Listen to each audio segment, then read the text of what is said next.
Día 28 de la lectura de 1984.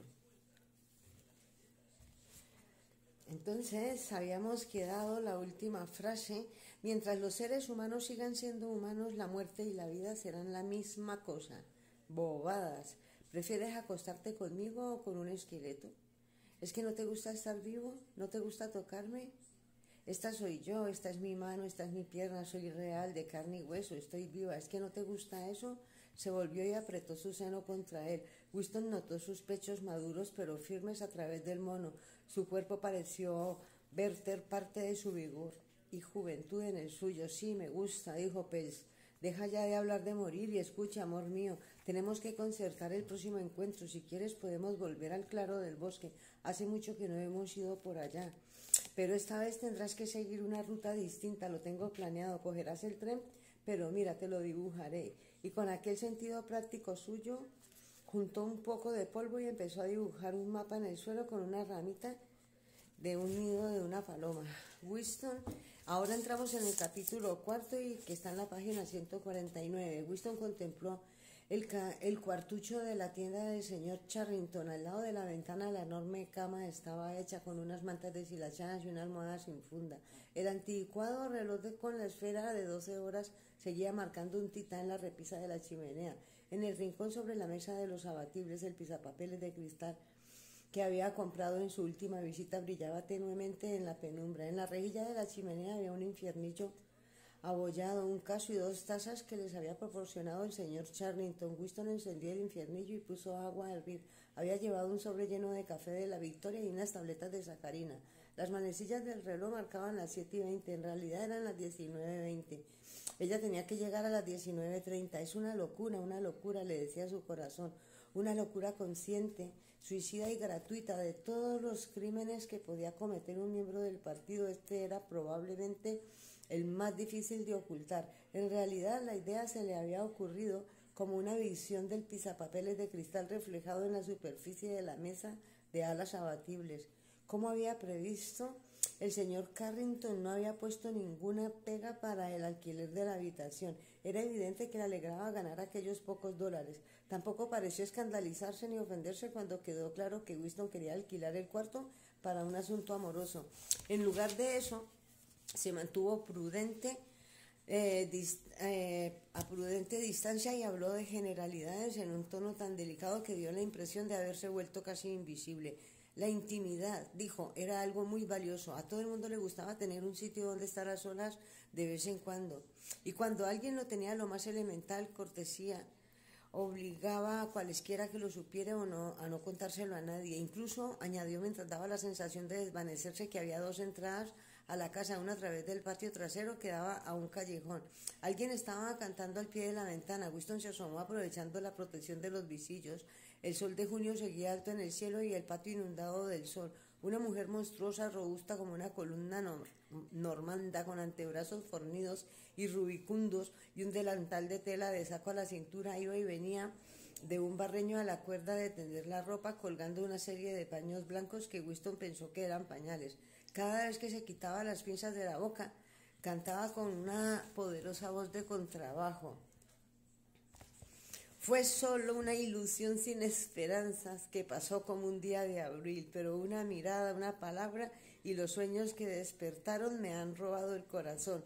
La tonadilla llevaba oyéndose semanas por todo Londres, era una de tantas canciones parecidas publicadas a beneficio de los proles por una subsección del departamento de música. Las letras de aquellas canciones se escribían sin la menor intervención humana, con un instrumento conocido como versificador, pero la mujer cantaba tan melodiosamente que convertía aquellos ripios tan espantosos en sonidos casi agradables. Oía cantar a la mujer y el roce de sus zapatos sobre las losas del patio, los gritos de los niños en la calle y el estruendo del tráfico a lo lejos. Y no obstante, la habitación parecía curiosamente silenciosa gracias a la ausencia de la telepantalla.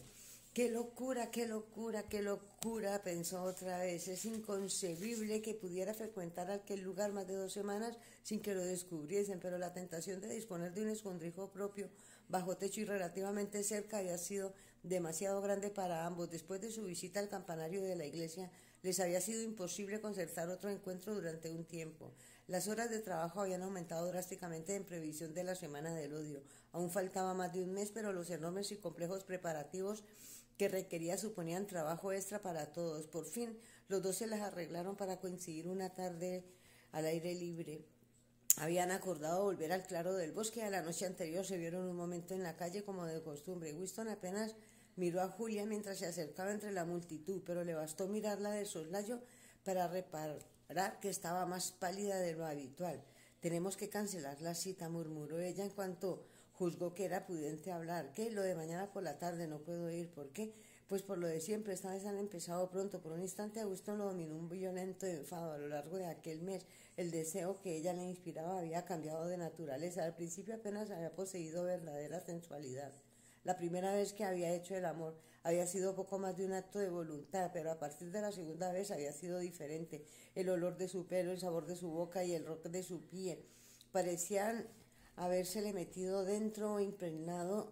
El aire que le rodeaba se había convertido en una necesidad física, en algo que no solo quería, sino que se creía con derecho a tener. Cuando le dijo que no podía ir, se había sentido engañado, pero en ese momento la muchedumbre se arremolinó un poco y sus manos se rozaron por casualidad. Ella le acarició fugazmente la yema de los dedos de un modo que parecía invitar no al deseo sino al afecto.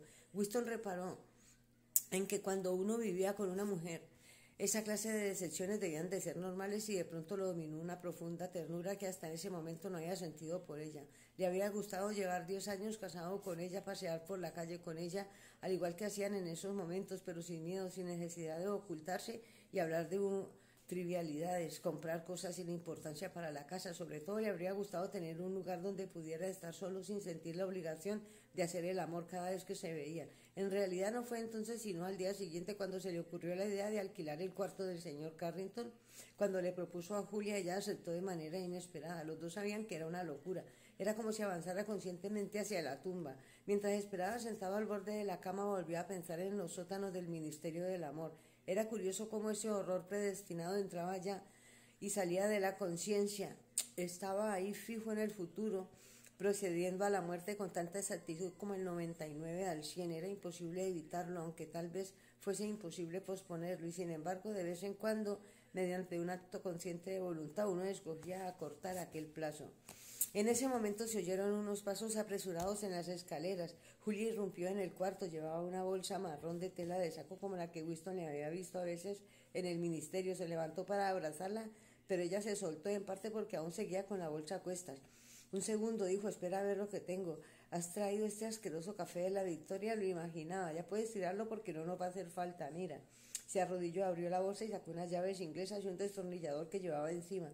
Debajo había varios paquetes pulcramente envueltos en papel. Cuando le dio el primero a Winston, lo tuvo una sensación extraña, aunque vagamente familiar. Estaba lleno de una sustancia pesada y arenosa que cedía al tacto. Es azúcar, azúcar auténtica, no sacarina, sino azúcar de verdad.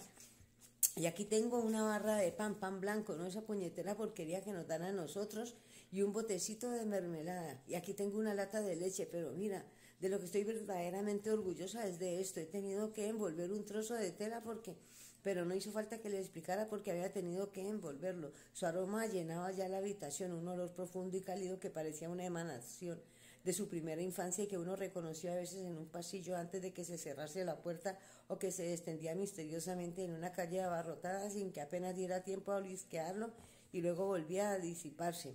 Es café, murmuró, café auténtico, café del partido interior, 1 kilo entero, dijo ella.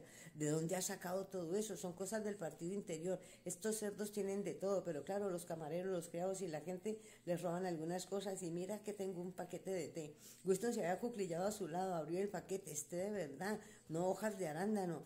Últimamente es fácil de conseguir, han conquistado la India o algo por el estilo, dijo vagamente Julia. Pero escucha, cariño, quiero que te des la vuelta 3 minutos. Ve a sentarte al otro lado de la cama. No te acerques mucho a la ventana y no te vuelvas hasta que yo te lo diga. Winston miró abstraído a través del visillo. En el patio la mujer de los brazos rubicundos estaba yendo y viniendo del barreño de la cuerda de tender ropa. Se sacó 2 pinzas de la boca y cantó con mucho sentimiento. Dicen que el tiempo lo cura todo, dicen que Siempre se puede olvidar, pero pasan los años y las lágrimas y las sonrisas aún hacen que se me encoja el corazón. Ay, hasta el 29, mañana.